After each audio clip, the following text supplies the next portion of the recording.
Welcome back to my channel, Beautiful Minutia. If you're new here, my name is Tiffany, and today I'm going to be celebrating 5 years on Booktube. I told you there was another video coming when I made my last video, which is where I reviewed all of my 2021 favorites, which was the first year that I was on Booktube. And so what I'm doing today is I'm going to be talking to you about 5 books that have shaped my reading. These 5 books I discovered thanks to Booktube, and they're not one book per year. I suppose I could have done that, but instead I just looked over, a lot of the 4 and 5 star books that I've read since I started Booktube and just kind of went through and found 5 books that made a profound impact on my reading life. Does that mean that these 5 books are favorites of all time, that I think about them all the time? Not necessarily. Rather, it just means that being introduced to these books opened up maybe a different genre for me, or maybe changed how I looked at reading and all of those things. These are in no particular order, so let's go ahead and dive in. The first one on this list is Mistborn by Brandon Sanderson. I actually read this before I joined Booktube, but I found out about Mistborn when I started watching Booktube. I only started watching Booktube about 6 months before I made my own channel.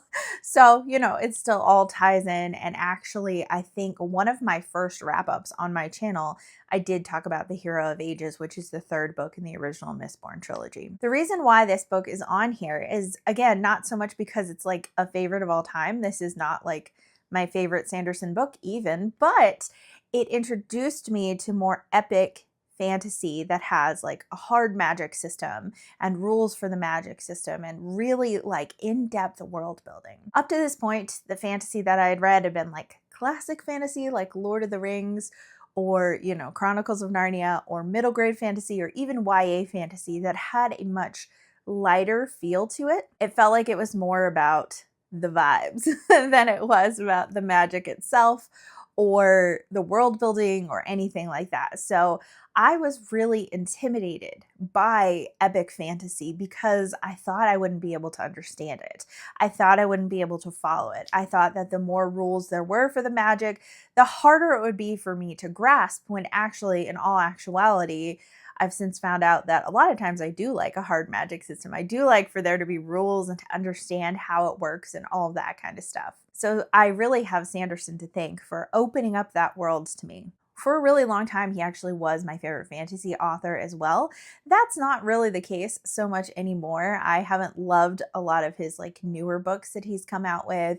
And actually, when I reread Mistborn, the initial time that I read it, I gave like the first 2 books 5 stars.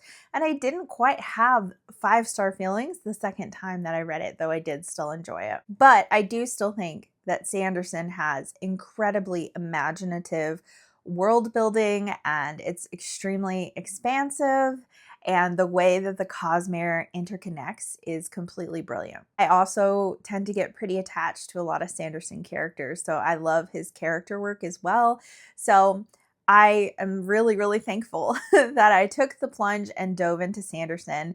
A lot of people talk about how his prose is nothing to write home about, and it's just kind of utilitarian, and that might be the case, but that actually made it so there was like no barrier for me to just fall head over heels in love with epic fantasy. I wasn't trying to decode any sort of purple prose. I wasn't like, there was nothing in it that was distracting in the prose, if that makes sense. Even though I actually really love beautiful prose, it just made it so it was that much more accessible for me to dive into it, and it built my confidence. And now fantasy is one of the most read genres on my channel. Similarly, I ended up diving into Red Rising the first year on my channel, and everyone had been talking about it for forever. And I had tried some sci-fi throughout the course of like that year on my channel, but even beforehand, I had tried a little sci-fi and just wasn't really super into it. I felt like I couldn't always follow what was going on, especially like the more technical and the more scientific it got harder for me to kind of comprehend. I feel like Red Rising kind of bridges a fantasy sci-fi gap in that, yes, there are futuristic things. Yes, there is some technology. Yes, it does take place in outer space, but in the same regard, it doesn't feel like it's overly heavy-handed with the scientific elements. Actually, there aren't really very many scientific elements, just that there are some futuristic things, but we're not breaking down how every little thing works, which I think is what kind of bogs me down in some sci-fi. Even though I just said I like knowing how magic systems work. But I feel like the more technical we become, sometimes it's harder for me to follow because I'm not an overly scientific-minded person. So I feel like Red Rising definitely bridges that gap. And I kind of did struggle with the first book in this series just a little bit. This was actually my very first buddy read with Dia, which is crazy. And I think it was her first Booktube buddy read, and it was before she even started her channel. And we read this together, and we both kind of had mixed feelings about book one. I think her maybe more the content, but me, I actually struggled with the prose in book one because it's a little stilted, it's a little choppy, and it just was not really my preference. However, as the books continued, I felt like the prose actually got better, and a lot of things I had complaints about in the original book, I didn't have those same complaints in subsequent books. Again, is this a favorite series of all time? I don't know. I actually haven't reread it, but I did really enjoy the first time I read it, and it made me include science fiction in my reading, which is something that I was really kind of steering away from before this. And it kind of helped me to see that if science fiction has really strong themes that it's exploring, as well as an interesting plot, then I'm in. That's kind of what I'm going there for, not to have everything explained to me, but rather to explore themes. And so this is another case of where it just kind of opened up a genre for me of something that was not really on my horizon before. I do have a couple of classics on here, and I was a huge classics reader before I joined Booktube. So Booktube did not introduce me to classics, so to speak. Classics has always been my most read genre for pretty much the entirety of my life, like all of my teenage years and all of my young adulthood, well before I joined Booktube. I remember getting a Kindle for Christmas the year that my daughter turned 1, and I just like loaded that thing up with all kinds of free classics on like the Kindle eShop that I'd like never heard of before. And so that was really fun. And so I was introduced to a lot of new authors that way, as well as visiting the library throughout the years. But there were a few authors that I was introduced to thanks to Booktube that I want to talk about here because they're different than the kinds of classics that I was reading before. I would say my most read classics that I was reading before were probably Victorian classics, and that's still fairly high on my list. Although now I'm also reading a lot of international classics and things like that. But when I was younger, I had a very strong feeling about wanting everything to kind of end up okay in my books, and them to be a little bit less bleak. And interestingly enough, you would think that once I had seen more of the world, that I would want that more, that I'd want that everything works out in the end kind of reassurance in my fiction. But I've actually kind of gone the other way. I still do like books where everything kind of wraps up in the end. I know Dickens does that a lot. A lot of Victorian authors kind of wrap things up, and the bad guys get their comeuppance and the good guys get their reward. And that's pretty common in a lot of Victorian literature. However, I also really enjoy books that either end more open-endedly or have this like sense of tragedy to them that mirrors the world. So an author that I was introduced to thanks to Booktube was Flannery O'Connor, and I vastly have Christy Lewis to thank for this, as well as Noah from Everyone Who Reads It Must Converse. I know that they and Victoria from A Musical Bookworm put on the original like Flannery O January, which I joined in like a subsequent year. So we did that for a couple of years, but I heard Christy and Noah talking about and loving Flannery. And so before Flannery O January was even a thing, I had purchased Everything That Rises Must Converge. This is a collection of Flannery short stories that was actually published posthumously. She was working on it and had all the stories written before she passed away, but it was published after her death. So you might argue that this is Flannery at her best because it was like her latest works. I don't know if I can really say that because I really enjoy every Flannery I've read, although I think I I do actually like her short stories a bit more than I like her novels, though I've only read one of the 2 novels so far. But this was a really interesting introduction to Flannery, not knowing a lot about her. Going in, the very first story in this collection is the title story, Everything That Rises Must Converge.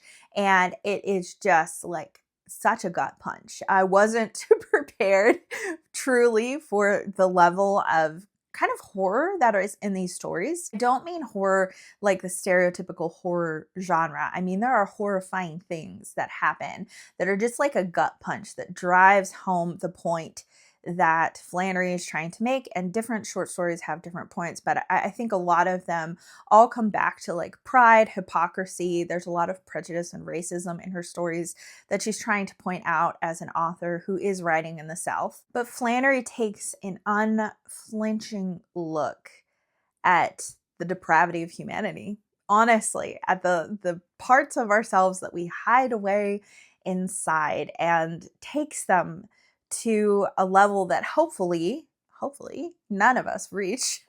But there's this little piece inside of all of us that we recognize within these stories that make them uncomfortable. We've all experienced hypocrisy, whether we've been the brunt of it or we have been hypocrites ourselves, every single one of us. And we've all struggled with various sins or things that we would rather keep hidden from the world, and Flannery lays them bare in a way that is often devastating and extremely uncomfortable. So you can see why that feels like a departure from the kinds of books that I read when I was younger, but I just felt it's so, her stories are so visceral, you know, you just feel them so deeply in the deepest part of you, and they stick with you. And I just fell in love with her. This still is actually a favorite. So far out of the books that I've listed here, this actually is still a favorite. I still think about it all the time. I've gone on to read her collection, A Good Man Is Hard to Find. I've read some of her letters. I've read Wise Blood. I've read quite a few things from Flannery, but I think that this collection probably is still my favorite. Another classic that I was introduced to via Booktube is Labyrinths by Borges, and it's interesting because I think Noah actually is really a big Borges fan as well, but so is Una and Crypto from the Codex Cantina, and so both of those channels were very influential in me finding this collection. I think I found it at a thrift store and I was like shocked. This is not the kind of book that is like widely talked about and circulated, especially, you know, if people are talking about classics, they're maybe not talking about Borges. Again, a lot of the classics that I was reading pre-Booktube were definitely had like they're very plot heavy, you know, even if they had really good character development, the stories themselves had a very like linear plot and were easy to follow. Borges is not that way, man. He is not. So his stories are, you know, short works of fiction, pretty much all short stories. He may have some novellas as well, I'm not sure. But his short stories are more exploring themes and asking questions. And they're not the kind of questions where they're like, what about this? And then the author kind of like presents what they think. That happens far less frequently in Borges stories. It's more like, here's the question, and I'll let you mull it over. You know, it's one of those, it's really a book to chew on. And I think that it's one that's actually best read with someone else, so you can discuss with them and kind of bounce it off each other. So I actually read this with Dia, and then also Sandy from Miss Reads a Lot. And that was a really fun experience, especially because Dia and I at the same time were hosting a read-along of The Knowledge of the Holy by A.W. Tozer. And this is one of those situations where I did not expect these two books to talk to each other the way that they did. But we'd read a Borges story, and that story was asking questions about time and, immutability and these things. And then we'd read a chapter in Knowledge of the Holy the same day that was talking about how God is outside of time and how he's eternal and how God never changes. And you'd have these things go back and forth. And it was just really interesting.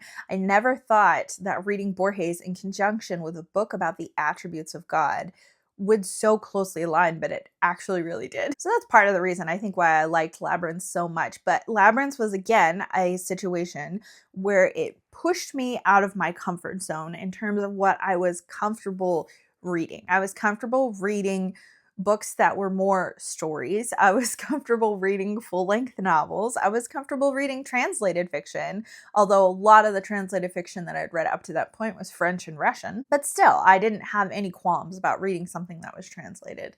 So all of those elements, were totally normal for me at this point. But to break out and read something that didn't have like a linear plot, didn't have, really it was just kind of like out there and requires you to really think and mull it over to get things out of it. It was a depth of reading something like that I hadn't gone to that depth previously. And I probably would have been really nervous to read it had I known just how deep it was. But I'm so glad I did. I'm so glad I didn't really know that and didn't really scare myself into like not reading it. So I'm very, very thankful that Booktube introduced me to Borges. Lastly, on a completely different note, I'm going to talk about a Booktube darling, which I guess a couple of these are Booktube darlings. I would say Red Rising and Mistborn are also Booktube darlings, but a Booktube darling from a ways back is Before the Coffee Gets Cold. This is a Japanese translated kind of cozy book, and it kind of blends contemporary with sci-fi. It has a really interesting premise where, you go into this coffee shop and you are allowed to go back in time to whenever you would like to go back in time to, but there are rules for this. So you can't leave your seat. And also, you have to come back before the coffee is cold and the steam stops rising off of it. So your time is limited and the place is limited. So it's set up as these vignettes, as different people coming into this coffee shop and going back in time, maybe to see a loved one who has passed, maybe to relive a moment, just different things that they're going back for. And as the book progresses, the plot lines become a little more intertwined as the people get to know each other or become friends or things like that. And it just was so good. It was extremely emotional at times and just really wonderful. This kind of opened up the genre of cozy Japanese literature to me, although it was probably like another year or two before I really like deeply delved into it. But I had tried a couple of Japanese translated books before this and just didn't really feel the emotion coming across, because the way that Asian literature writes about emotion is very different than Western sentiments, because they express it very differently. By the time I got to Before the Coffee Gets Cold, I had started watching K-dramas. I had started immersing myself a bit in Korean culture, and I think that helped remove stumbling blocks I might have had to kind of feeling the emotion that I hadn't felt in books that I had tried before. So this just kind of opened that up for me. And I was late to the hype train on this one. Like, this book was popular years before I finally picked it up.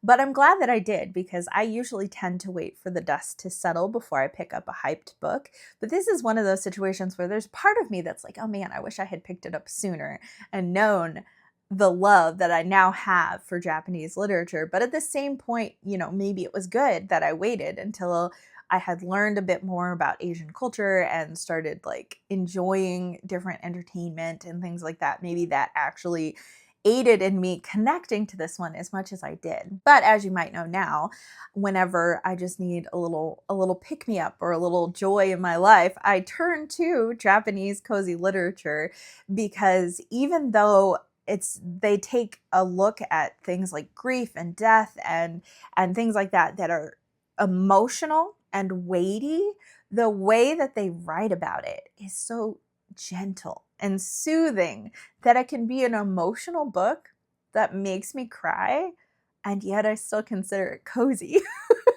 It's this weird thing that I feel like Japanese literature and some Korean literature also are like the only ones that I'm like, oh, I cried, but also like it was so cozy and felt like a hug in a book, you know?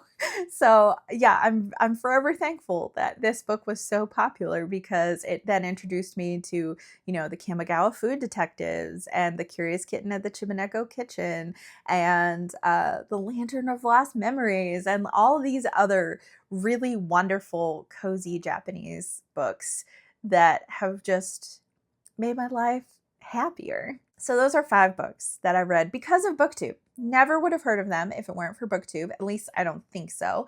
I mean, I guess I probably would have heard of some of these eventually as I went to bookstores and stuff like that, but I don't think I would have been inclined to pick them up unless there had been people that I was watching on Booktube who were talking about these books, people whose opinions that I trusted or people who I was curious to see what kind of books they were interested in, whatever that looks like. There were various reasons for picking up various books on this list, but I am really, really grateful for the past 5 years on Booktube and all of the wonderful books it has introduced me to. I suppose the one downfall is that I also have FOMO and that my TBR continually grows, and I will die with a TBR longer than the one I have right now, even though I continue reading because I keep watching Booktube. And as I watch Booktube, I hear about more books and I want to read more books.